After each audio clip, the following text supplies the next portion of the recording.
Non, chérie, les Chinois ne vont pas venir te Si, j'en prendre. suis sûr! Ils sont 2 milliards et leur économie est vachement forte!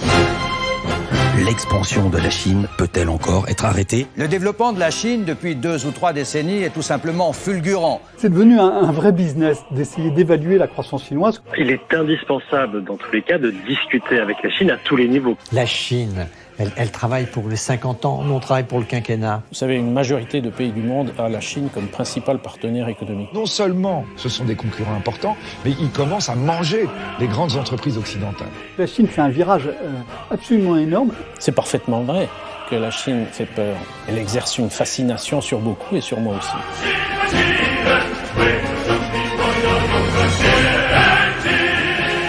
C'est une période bien compliquée pour l'industrie. La crise sanitaire a mis un sacré coup de frein à bon nombre de secteurs économiques. L'hôtellerie, la restauration, le tourisme, le transport aérien, l'automobile aussi, parce que pendant un moment, les usines se sont arrêtées de produire pendant le début de la crise, au début de l'année.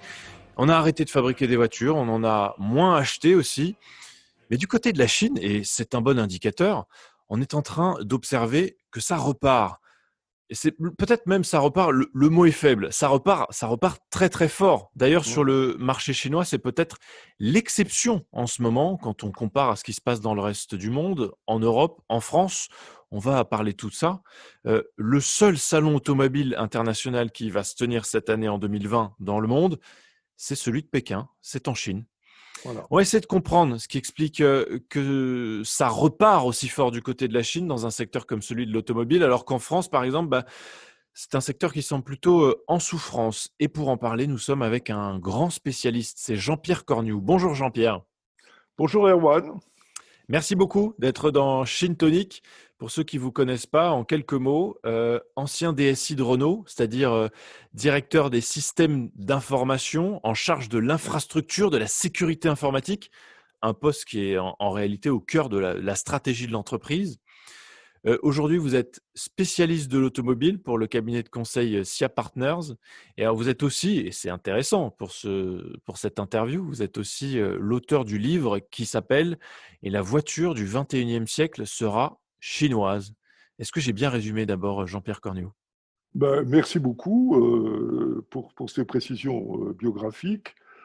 Ça fait maintenant plus d'une dizaine d'années que je travaille sur la transformation de l'industrie automobile à la suite de la crise de 2008-2009 qui a frappé de plein fouet une industrie qui était conquérante et qui, depuis cette époque, a de la difficulté à retrouver un rythme de croisière normal.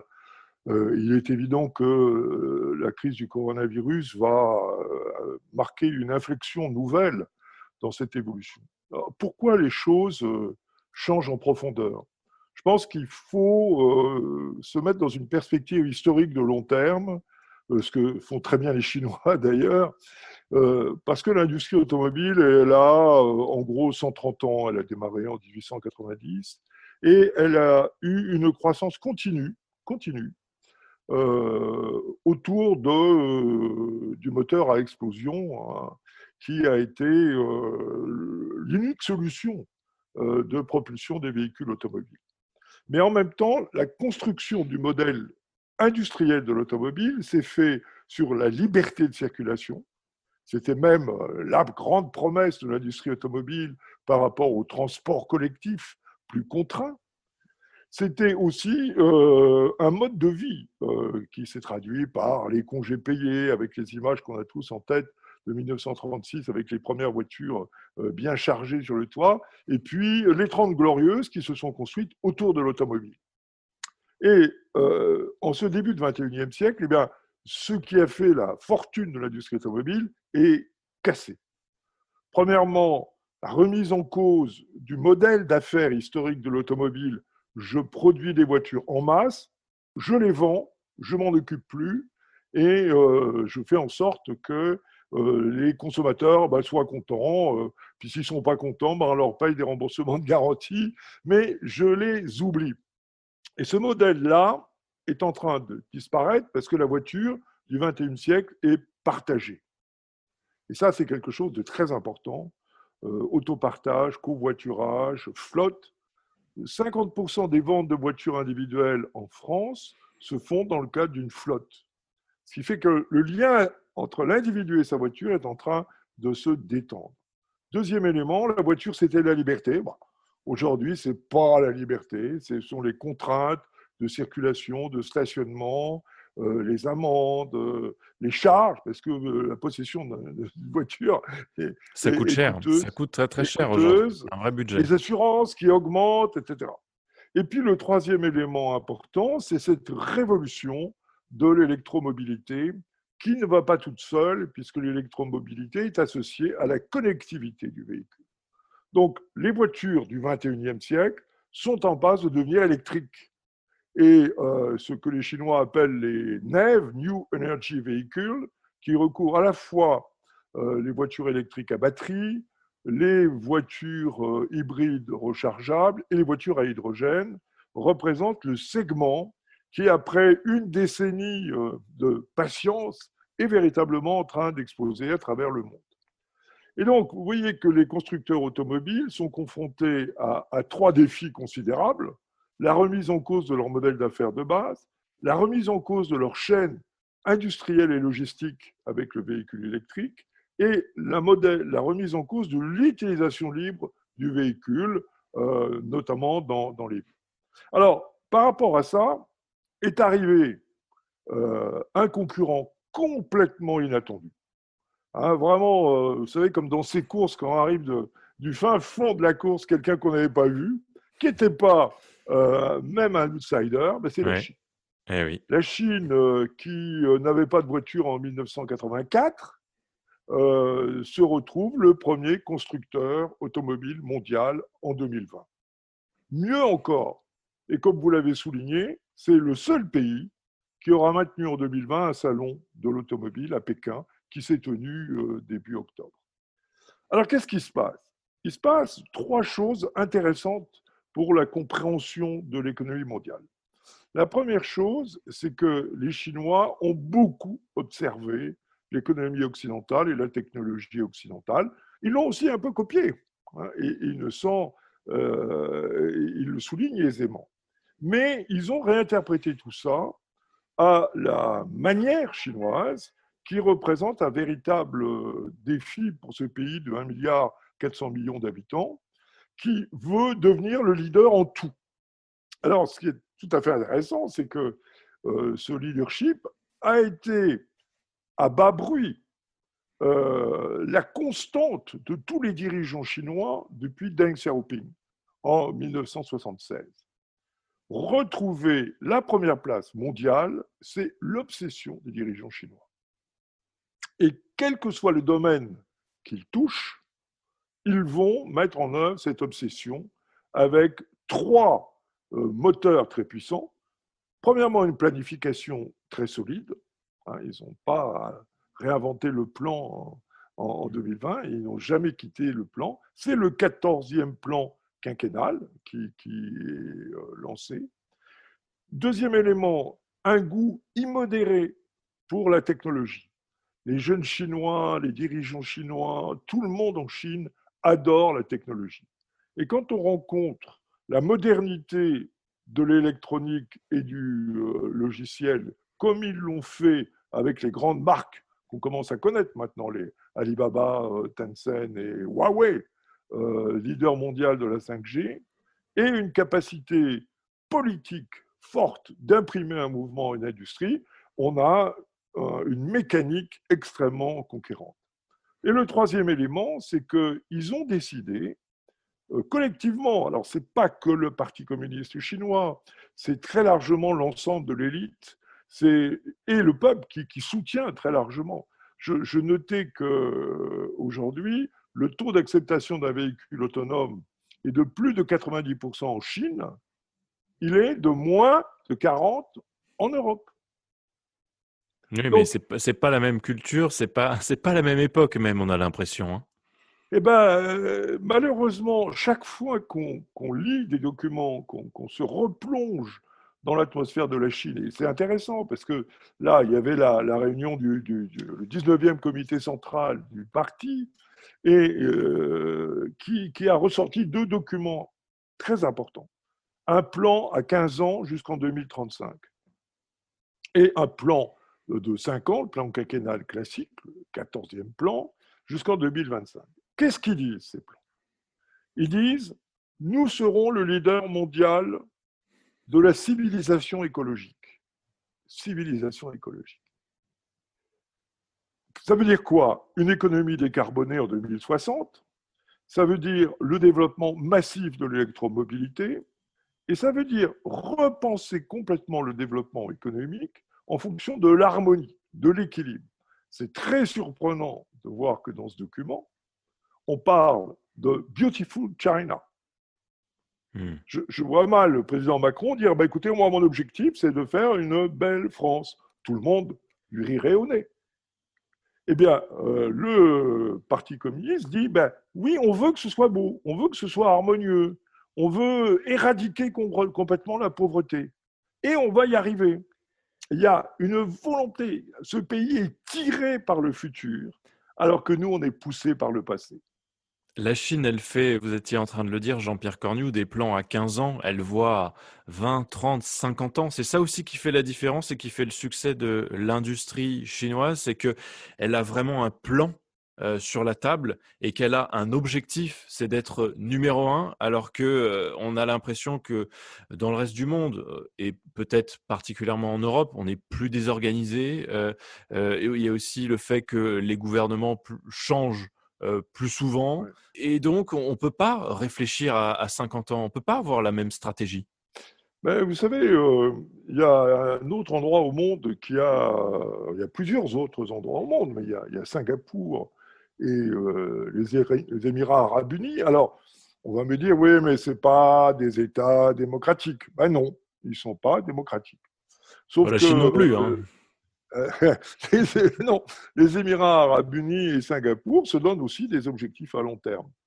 Je pense que ce qui a fait la force de l'Europe au XVIIIe et au XIXe siècle, c'est un projet commun, c'est une vision des libertés, du développement économique, de la démocratie, de la créativité scientifique et technique. L'encyclopédie de Diderot et d'Alembert, 1763, c'est ça. C'est une volonté de construire le développement sur l'intelligence collective. Et depuis une trentaine d'années, mais c'est commun à l'Europe et aux États-Unis.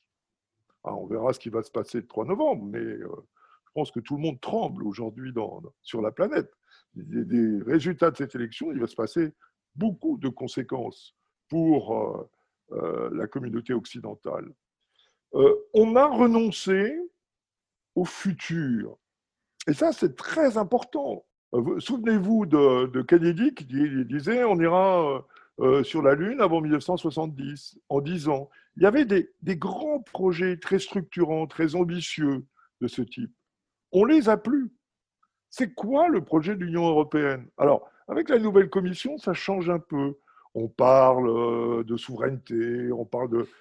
mais tout ce discours-là a été occulté pendant 30 ans au nom de la liberté du marché.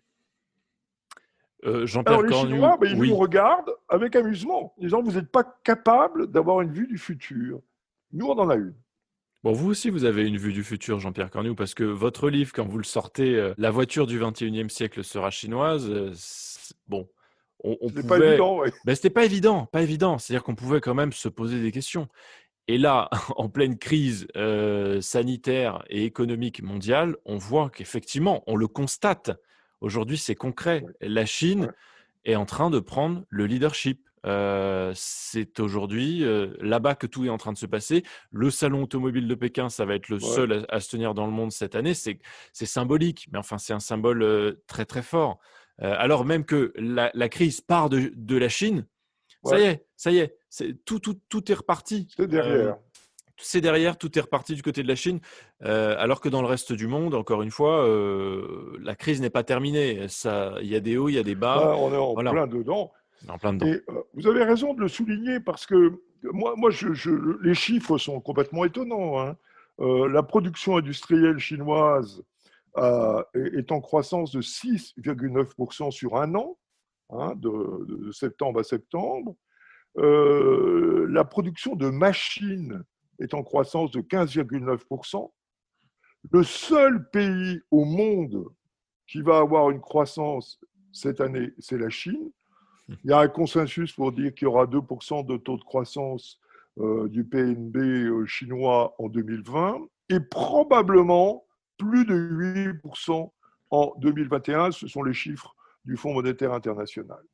Bon, Jean-Pierre Cornu, dans le monde, les ventes de voitures devraient chuter d'au moins 20% cette année, Oui, sauf en oui, Chine, où la ouais, casse ouais, est clairement limitée. ouais. Le pays est quasiment guéri, le marché est reparti à la hausse. Il y a eu des annonces aussi qui ont été faites du côté de la Chine au début du mois d'octobre, avec un plan global là, pour renforcer les infrastructures, Ouais. avec des stations de recharge pour l'électrique, avec le développement de la voiture autonome aussi. C'est-à-dire que la Chine n'a pas perdu une seconde. Non. Alors, non seulement elle n'a pas perdu une seconde, mais elle accélère. Il y a. Alors, il faut préciser que quand on parle de la Chine, hein, on parle de centaines de municipalités, on parle de provinces, on parle d'un écosystème qui est très variable. C'est 1,4 milliard.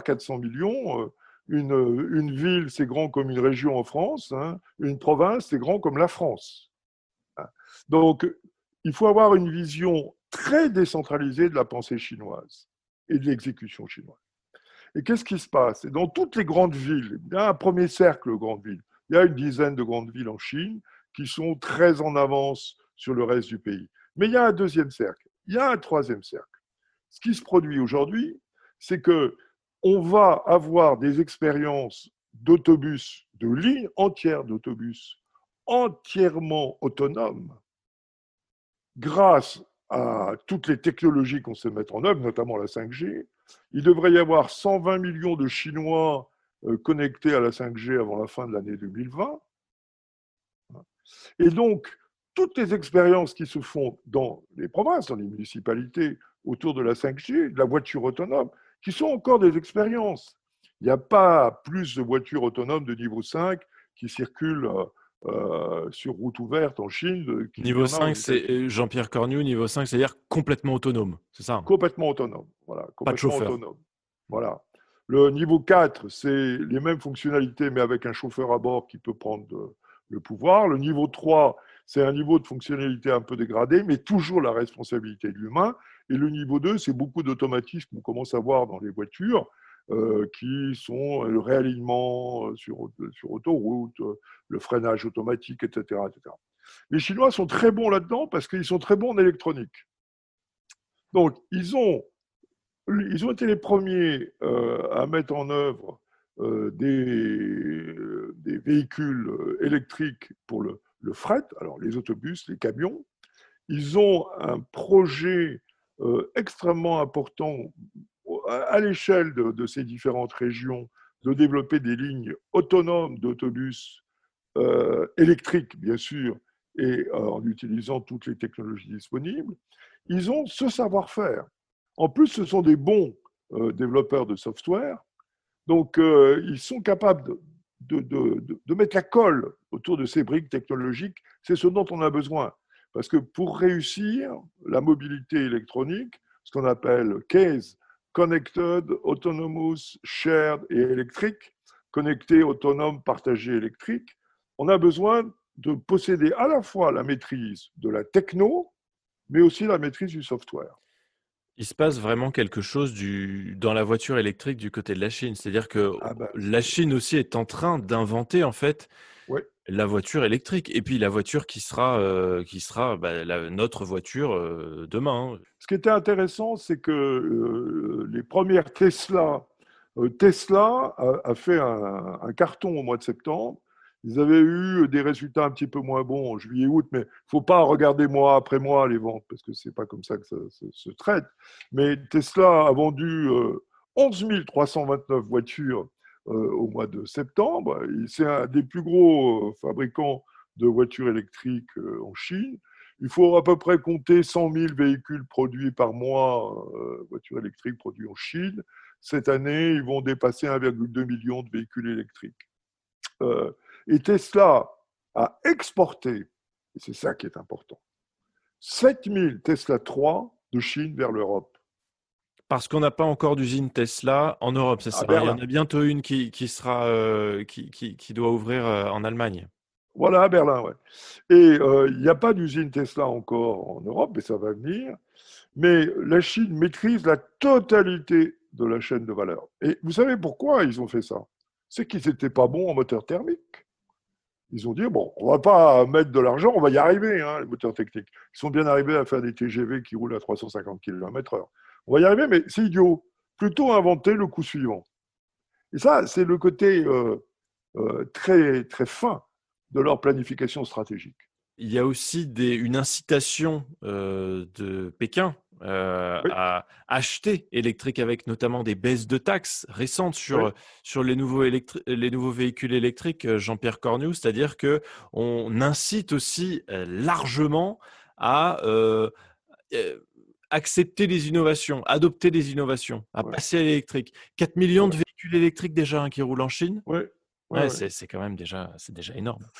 Alors, les gouvernements des provinces, le gouvernement central, poussent évidemment les consommateurs à basculer pour créer une industrie de masse, faire baisser le prix des batteries, parce que ça c'est un objectif majeur. Le prix des batteries, c'est entre 30 et 40% du coût d'un véhicule électrique. Donc, ils ont deux gros fabricants de batteries, CATL et BYD. Et donc, ils veulent arrêter en 2022 toute subvention aux véhicules électriques. Donc, pour le moment, ils aident pour monter en puissance très rapidement. Et quand il y aura à peu près parité de coût entre un véhicule thermique et un véhicule électrique, ils arrêteront de subventionner. Mais en même temps, ils vont produire pour le monde entier des véhicules électriques. Alors, vous savez quel est le premier producteur de véhicules électriques en Chine? C'est Volkswagen. Volkswagen a parfaitement bien compris son intérêt de mettre de l'argent en Chine pour développer ses usines et ses compétences en électrique, pour acquérir là aussi une masse critique, pour arriver à dépasser ses concurrents, puisque Volkswagen est leader de tous les constructeurs occidentaux en Chine. 15 milliards d'euros, c'est ça? Jusqu'en 2024, Volkswagen qui investit 15 milliards d'euros pour s'engager avec ses partenaires chinois sur la voiture électrique. Mais ça va être compliqué aussi pour les constructeurs français, Jean-Pierre Cornu. PSA, Renault qui sont aussi présents en Chine. Est-ce que ça veut dire qu'on a déjà pris du retard? On ne peut pas dire que ce soit un grand succès, hein, les constructeurs français en Chine, hélas. Hein. On peut se réjouir du succès de Nissan. Hein. Nissan marche plutôt bien en Chine. Et Nissan fait partie de l'alliance Renault, Nissan, Mitsubishi. Mais ni Renault, ni PSA, alors c'est quand même un peu frustrant pour les gens de PSA qui le regrettent, c'est que Citroën a été la première marque occidentale en Chine dans les années 80. Mais Citroën, puis ensuite Peugeot, ils n'ont pas réussi à transformer l'essai. Ils ont perçu, ils le reconnaissent, hein, la Chine comme étant un marché sous-développé sur lequel on mettait des véhicules en fin de vie en Europe. Ils ne se sont pas rendus compte que leurs concurrents européens, Volkswagen, mettaient au contraire les voitures les plus récentes. Et c'est ce qui plaît aux Chinois. Et les Chinois détestent profondément qu'on les prenne pour des retardés. Et donc, ça n'a pas plu du tout. Et ce qui fait qu'aujourd'hui, alors, PSA essaye de réimplanter la marque DS en Chine. Ça coûte très cher. La concurrence est féroce. Hein. C'est un marché automobile extrêmement violent. Il y a à peu près une centaine de constructeurs qui se battent sur le marché. Et avec des nouveaux en permanence. Des gens comme NIO qui arrivent avec des nouvelles voitures. Et tous ces gens-là veulent se faire la place au soleil. Vous savez, la Chine, c'est passionnant parce que c'est un pays d'entrepreneurs. Alors, on a une vision à la française, une planification centralisée, un pays très totalitaire, où tout est commandé à Pékin. Ce n'est pas vrai. Il y a énormément d'entrepreneurs, il y a énormément d'entreprises privées, des vrais capitalistes. D'ailleurs, BYD, c'est une entreprise capitaliste. Geely, qui a racheté Volvo, c'est une entreprise individuelle capitaliste. Le type, il fabriquait des réfrigérateurs. Donc, Voilà, c'est des entrepreneurs. Mais la Chine a su concilier, pour le moment, on verra dans 20 ans, ça va peut-être changer, l'entrepreneuriat individuel purement capitaliste avec une planification collective. C'est un modèle unique au monde. Et c'est un modèle qui, pour le moment, enfin, depuis 40 ans, fonctionne. Nul ne peut dire ce qui va se passer dans les prochaines années. Ceci dit, avec leurs annonces stratégiques, le plan à 15 ans, le plan à 5 ans, leur volonté aussi de piloter les standards mondiaux dans toutes les industries technologiques, ce qui est très malin, puisque ils sont... moi, j'avais noté incidemment au CES à Las Vegas que Hisense, qui est un grand fabricant de téléviseurs chinois, était devenu secrétaire du comité de l'I3E, qui est l'infrastructure mondiale de normalisation de la télévision. Ils étaient venus là. On ne les avait pas vus. Ils sont là. Pourquoi faire? Pour définir les standards de la télévision du futur. C'est vrai qu'on passe à côté de ces infos. Ah oui, mais parce que moi, je consacre beaucoup de temps à ça et je trouve ça intéressant parce que ce sont des joueurs de Go, les Chinois. Ce sont des joueurs de Go et ils ne laissent rien au hasard. Donc, ils avancent leurs pions et ils encerclent les adversaires. On parlait de Tesla, Jean-Pierre Cornu, c'est vous qui nous en parlez d'ailleurs. Tesla qui bénéficie aussi de cette poussée-là de l'électrique. Pour ça d'ailleurs qu'ils ont installé une usine en Chine. Et pourtant, ils ont des concurrents chinois. Hein, oui, bien sûr. NIO, Li Auto. NIO, c'est des petites boîtes, mais ils ont tous les gros constructeurs, BAIC, SAIC, tous sont des lignes de voitures chinoises. Mais, et Tesla s'adapte vraiment au marché chinois. Ils ont baissé de 8% les prix de la Model 3, qui est produite en Chine et qui coûte donc $36 000, je crois. Et qui donc s'adapte clairement au marché chinois. Mais vous savez, Tesla et Volkswagen ont la même stratégie. C'est avoir plus qu'un pied, grande part de gâteau en Chine. Ça va leur permettre d'avoir des coûts plus compétitifs et d'augmenter leur capacité concurrentielle sur tous les autres marchés de la planète. Ça, c'est l'électrique. On parle aussi beaucoup d'hydrogène. Il y a l'hydrogène qui fait partie du plan de relance européen. Il y a une enveloppe qui a été allouée au développement de l'énergie hydrogène dans le plan en France. En Chine aussi, on regarde ça. On est déjà sur l'hydrogène. Je crois qu'il y a plusieurs milliers de véhicules qui circulent déjà à l'hydrogène. Alors, les Chinois, honnêtement, avaient un peu négligé l'hydrogène par rapport aux véhicules électriques à batterie. Les Chinois en particulier ou un peu tout le monde finalement, non? Non, parce que les Allemands, depuis longtemps, travaillent sur l'hydrogène.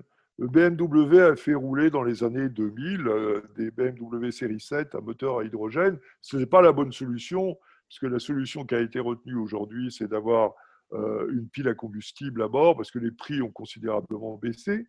Mais en Europe, les Allemands se sont beaucoup intéressés à l'hydrogène.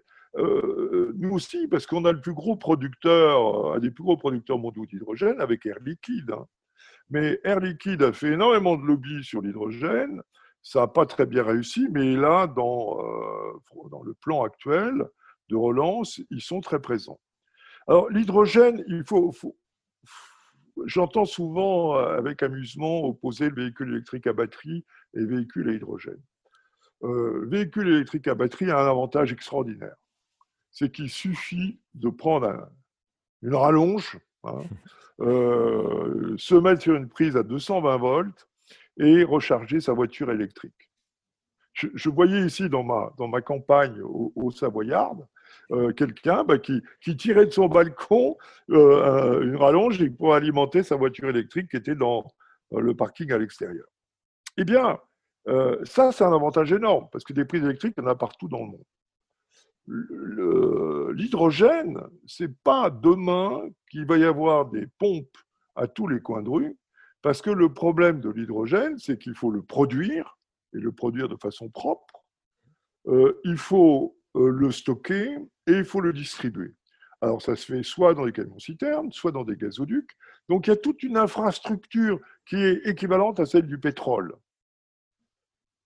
Et donc, il faut qu'il y ait suffisamment, il y ait une masse critique suffisante pour installer des implantations significatives. Alors, il y en a une à Paris, au pont de l'Alma, hein, pour les taxis à hydrogène qui circulent dans Paris, mais c'est massivement subventionné. Donc, pour le moment, l'hydrogène est plus cher que l'électrique, il faut le savoir, plus compliqué à produire et à stocker et à distribuer, et le prix de revient final de tout ça est quand même équivalent au prix du diesel, en gros, hein, même en faisant des efforts sur toute la chaîne. L'électrique, c'est très inférieur en coût d'usage. Donc, il y a un avantage tactique pour les véhicules électriques à batterie par rapport aux véhicules à hydrogène.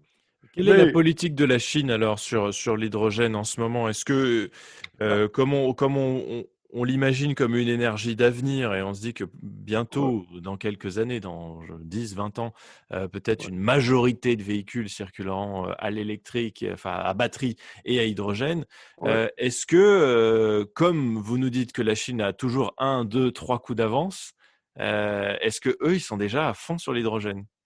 Alors, ils sont à fond sur l'hydrogène, mais comme ils sont un peu partis en retard, ils mettent les bouchées doubles parce qu'ils ne veulent pas rater une opportunité. Vous savez, pour comprendre la Chine, il faut comprendre quelque chose d'important. Ce pays a été un empire pendant 2000 ans, hein, de façon continue. Mais il a raté le 19e siècle. Il a complètement raté. Il l'a raté politiquement, il l'a raté économiquement. Alors qu'il y a eu l'ère Meiji au Japon, eux, ils ont loupé le truc. Et depuis 1912, depuis la République, jusqu'à 1976, ils ont eu le régime communiste. Et ils se disent, on ne va pas rater le 21e siècle. Non seulement on ne va pas le rater, mais c'est nous qui allons le faire. Alors, s'il y a une opportunité dans l'hydrogène, eh ben, ils vont devenir leaders de l'hydrogène. Pour le moment, ils ont mis beaucoup d'argent et beaucoup d'intelligence sur les batteries. Voilà. Alors, mais ils sont en train de rattraper et il y a des véhicules à hydrogène qui circulent. Tous les constructeurs s'y sont mis et c'est dans les plans. Hein. Il y a un autre chiffre que j'aurais aimé que vous commentiez, Jean-Pierre Cornioux, c'est les véhicules utilitaires qui servent aux entreprises essentiellement. Plus 40% de la production au mois de septembre. Alors, il y a un effet de rattrapage évident puisque les usines s'étaient arrêtées au début d'année avec la première vague de Covid-19. Mais là, quand même, plus 40% en septembre, c'est peut-être plus qu'un simple rattrapage. Enfin, vous allez nous le dire. C'est l'indicateur du dynamisme d'abord de l'industrie chinoise, mais des entreprises en général, parce que ça va être des utilitaires qui vont servir aux entreprises et pas que en Chine, j'imagine, d'ailleurs, puisqu'ils sont exportés. Alors, ce qui est intéressant, c'est que les Chinois, ça c'est une chose que j'ai découverte, parce que quand on parle d'automobile, on parle toujours voiture individuelle, hein, mais l'automobile, c'est évidemment le fret, c'est tout ce qui roule. Transport de voyageurs, les matériels de travaux publics, etc. Les Chinois, qui ne fabriquaient pas de voitures individuelles, avaient par contre une industrie de poids lourds très puissante, héritée en grande partie du pays frère, l'Union soviétique. Ils ont fabriqué des copies de poids lourds de 4x4 russes, et aussi, alors curieusement, du constructeur français Berliet. Paul Berliet était extrêmement présent en Chine, il avait beaucoup de relations en Chine, et il avait réussi à développer une activité Berliet en Chine sous Mao dans les années 60. Et l'industrie du poids lourd en Chine est très compétitive. Ils ont développé dans tous les segments du marché, poids lourds, travaux publics, engins de levage, etc., des producteurs qui sont extrêmement compétitifs et qui sont des très bons candidats d'ailleurs pour l'hydrogène, parce que l'hydrogène se prête bien à ce genre de véhicules lourds. Ils ont évidemment une masse de véhicules utilitaires de livraison. C'est un très grand pays, hein, et comme ils ont une infrastructure routière extraordinaire, ils ont développé le plus grand réseau autoroutier du monde, et ils l'ont fait en 15 ans. Ils avaient 5 ans d'avance sur le plan. Eh bien, ils desservent toutes les petites bourgades maintenant par des routes très modernes. Et les poids lourds sont un élément essentiel de la politique industrielle et économique de la Chine. Le pouvoir central veut à tout prix que le moindre petit village soit connecté, alors à la fois pour des raisons de satisfaction de la population, mais aussi pour des raisons politiques et stratégiques. Donc, vous savez, la Chine, c'est un pays qui a de grandes ambitions pour sa population, mais qui aussi, ne l'oublions pas, un pays d'ordre. Ils aiment bien que tout soit bien rangé. Bon, voilà. Et donc, vous avez raison de souligner que les véhicules utilitaires ont cette croissance. Ça rejoint les 15% de croissance de l'investissement dans les machines que j'ai souligné. Et on a donc une industrie qui tire le renouveau de l'économie chinoise plus rapidement que la consommation. Ce qui est à la traîne encore, c'est le secteur des voyages, encore que la Golden Week, début octobre, a été un très grand succès. À peu près 80% des volumes de l'année précédente. Mais les voyages, l'hôtellerie, etc., peinent un peu à démarrer. Néanmoins, le luxe est reparti très vite, ce qui va faire les affaires de L'Oréal cette année, parce que L'Oréal fait un quart de son chiffre d'affaires en Chine. Bon, parce que, non, mais en tout cas, et si on regarde la prévision de certains cabinets, ils sont nombreux à nous dire que dans environ 5 ans, 90% des véhicules, alors je ne sais pas si on met les utilitaires dedans, c'est peut-être plus des voitures personnelles, mais 90% seront importés en Europe depuis la Chine, et ce seront des véhicules de marque européenne. Oui. Ça, c'est un chiffre intéressant aussi. Oui, c'est ça. Oui, c'est ce qui se passe. Alors, on a cité Tesla, Volkswagen et General Motors produit en Chine des véhicules qui sont importés aux États-Unis. Alors, pour le moment, c'est très marginal, mais leur capacité, vous savez... Mais ça veut dire que la Chine est quand même très attractive, et toujours, et va l'être de plus en plus. Ben oui. Ben, c'est malheureusement ce qu'on est contraint d'observer. Alors, il y a toujours, vous savez, la prévision est un art difficile, surtout quand il s'agit de l'avenir. Oui. Disait Pierre Dac. C'est pas faux. Moi, je mets toujours sur la Chine un point d'interrogation sur tout ce on peut affirmer, ce qu'on peut dire. Si on tire des traits droits par rapport au taux de production, au taux de croissance de la Chine actuellement, toute l'industrie occidentale va se faire exploser. Ce que je ne crois pas. Donc, ce qui veut dire que on va trouver des moyens de se protéger par le protectionnisme, par les normes, par la discussion. Parce qu'il va falloir bien rediscuter avec la Chine. Vous savez, cette querelle sino-américaine ne pourra pas durer. Parce que les Chinois ont besoin du marché américain, et les Américains ont besoin de l'argent chinois. Donc, il y a un intérêt mutuel. C'est ça le commerce. Hein. Le commerce, c'est qu'on a des flux d'échange. Donc, moi, je pense que la Chine aspire à devenir l'usine automobile du monde. Ça, c'est clairement dans les plans. Le sera-t-elle? Peut-être, en grande partie. Mais, par exemple, quand on voit le développement de Volvo, Volvo continue à produire en Europe, très bien. En revanche, alors, ça va dans votre sens, la Smart, qui était fabriquée en Moselle, va être fabriquée en Chine. Voilà. Alors, moi, vous avez raison de dire, il y a un outil industriel surdimensionné. Hein. On peut produire 35 millions de voitures en Chine chaque année. Ils en produisent un peu moins de 25, moins même cette année. Donc, il y a un outil de production. Il y a une main-d'œuvre qualifiée. Il y a une infrastructure, une supply chain exceptionnelle. C'est-à-dire que tous les constructeurs, tous les équipementiers, tous ces gens-là sont liés maintenant dans des écosystèmes industriels innovants.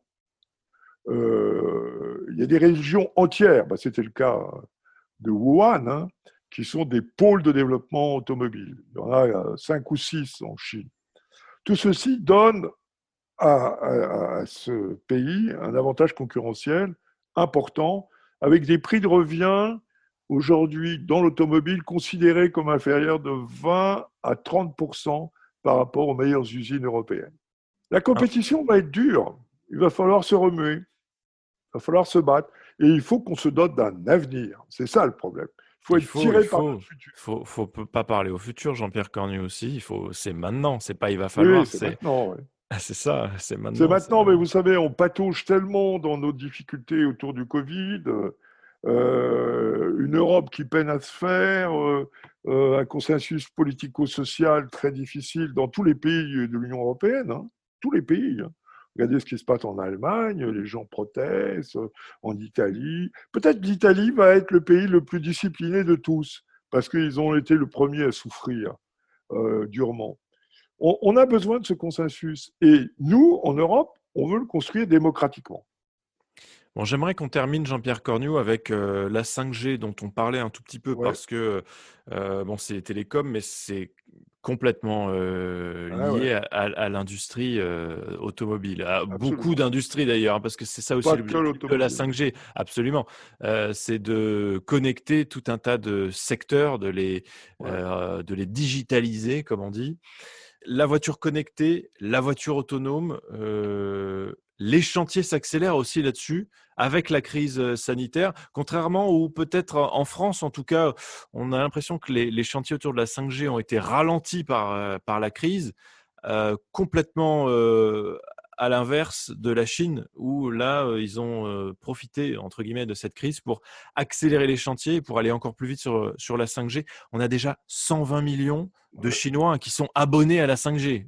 Ils sont là encore très en avance sur nous. Ouais. Alors, la 5G, il faut reconnaître que le téléphone GSM a été inventé par les Européens dans les années 80. Hein. C'est Nokia, Ericsson qui ont inventé alors, les terminaux et toute l'infrastructure, et ça a été un succès planétaire. Donc, on était très bon en 2G, 3G. Hein. Et on a commencé à se faire déborder sur la 4G. Et la 5G, aujourd'hui, on a un acteur mondial qui s'appelle Huawei, qui est en pointe absolument sur tout. Et qui fait peur à tout le monde. Compétences techniques, une expertise, une capacité de déploiement. Parce que ce qui est important en technologie, c'est pas simplement d'être bon dans les laboratoires, mais c'est d'avoir une capacité d'implantation et d'exécution. Et Huawei est très bon sur toute la chaîne, est très bon sur les émetteurs, les antennes relais, sur toute l'infrastructure au sol, très bon sur les logiciels hein, qui vont avec, et très bon sur les terminaux. On voit de la pub pour les terminaux Huawei, hein, c'est aujourd'hui considéré comme les meilleurs, parmi les meilleurs terminaux au monde. En face, on a Nokia et Ericsson. Ce sont des acteurs solides. Hein. Ils se battent, ils sont compétents sur toute la chaîne de valeur. Et il est certain qu'il ne faut pas les entraver. Il faut au contraire les aider, il ne faut pas leur faire en sorte qu'ils soient ralentis. Parce que Huawei, très irrité par ses déboires aux États-Unis et ses difficultés en Europe, a décidé de miser à fond sur le marché domestique, sur l'Asie. Et donc, il va très très vite. Et donc, là encore, effet de masse. Un effet de masse considérable, puisqu'ils vont avoir une expérience considérable avec leur infrastructure et leurs terminaux. Mais ce qui est intéressant, c'est que toutes les opérations, et j'en fais le recensement quasi quotidien qui sont lancés en Chine, de véhicules autonomes, de véhicules connectés, se font avec la 5G. Pourquoi ? Parce que la 5G a un taux de latence extrêmement faible, permet de suivre des objets en déplacement rapide, avec une précision centimétrique, ce qui est tout à fait intéressant. Et c'est vraiment l'infrastructure de base de tout ce qui est l'industrie 4.0 et l'électromobilité large. Qu'est-ce que ça veut dire ? Ça veut dire que la 5G c'est pas pour regarder des films porno dans les ascenseurs, hein, comme on le dit en France. Enfin, c'est ahurissant d'entendre un responsable politique dire des balivernes de ce type. C'est un outil industriel. C'est d'abord pour le B2B. C'est pour relier tous les acteurs de la chaîne de valeur économique. Et ça, on en a besoin. Et les Chinois sont en train aussi de prendre un leadership sur un autre élément clé de la chaîne de valeur, qui est la blockchain. L'année dernière, ils ont décidé une initiative extrêmement puissante autour de la blockchain. Ça se développe. C'est tout ce qui est la relation de confiance. Et ils veulent devenir les leaders mondiaux de la blockchain.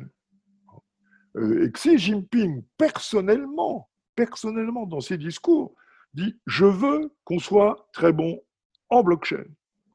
Vous savez, il y a quelque part un moment où on peut se dire qu'il faut vraiment traiter des problèmes de base. L'infrastructure technologique, la culture scientifique, l'expertise industrielle, tout ça, c'est la base de la souveraineté. C'est comme ça que les grandes nations impériales que nous fûmes, hein, Grande-Bretagne, France et Allemagne, ont réussi au début du XXe siècle à s'imposer mondialement. On a perdu ce leadership industriel et il faut qu'on le retrouve au niveau de l'Union européenne. Alors, il y a des projets, hein, il y a l'informatique quantique, il y a des tas de choses, mais il ne faut pas mollir parce que nos interlocuteurs ne sont plus des copieurs. Alors, il y a encore plein de gens qui pensent dans leur tête qu'ils sont copieurs. Ils sont initiateurs quand ils ne sont pas précurseurs. Et c'est ça qu'il faut qu'on regarde attentivement et qu'on traite avec beaucoup de soin, beaucoup de précision. Il faut qu'on riposte, mais il faut aussi qu'on coopère. Bon, la voiture du 21e siècle sera chinoise et chinoise, Jean-Pierre Cornu. Ouais. Est-ce qu'il faut quand même, d'un mot, garder un peu d'espoir pour les Français? Alors moi, et pas que d'ailleurs. Je pense que, pour les Européens. Bon, j'ai beaucoup d'inquiétude pour les Américains aussi, parce que je trouve que le système américain s'est déglingué et a perdu son attractivité. Pour l'Europe et pour la France, moi je pense qu'on a un avantage considérable. C'est nous sommes des peuples éduqués. Et il faut continuer à se battre sur ce front-là.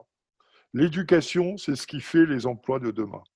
Vous savez, un jeune qui rentre dans une entreprise, quand il est formé, quand il a une culture industrielle et technique, il va avoir envie de partager. Il va être innovant. On a besoin de gens compétents. Pour moi, le maître mot de l'Europe, c'est la formation, la compétence. Et c'est la compétence qui crée le dynamisme et donc la compétitivité économique et sociale. Parce qu'il n'y a pas de social s'il n'y a pas d'économie. Ce qu'on disait pour la santé tout à l'heure, c'est la même chose. On a absolument besoin d'une économie vigoureuse pour avoir un niveau de protection sociale élevé. Ça sera le mot de la fin. Merci beaucoup. Un grand merci, Jean-Pierre Cornu. Merci à vous. Et puis, on se bagarre. Merci pour votre temps. Merci pour votre expertise, pour votre analyse sur tous ces sujets autour de l'automobile. Très intéressant à observer. Ça en dit beaucoup sur la santé économique de l'industrie et puis la santé de la Chine, bien sûr. Merci d'avoir écouté ce nouvel épisode. Je rappelle que ce podcast est disponible sur toutes les plateformes. À très vite pour un prochain numéro.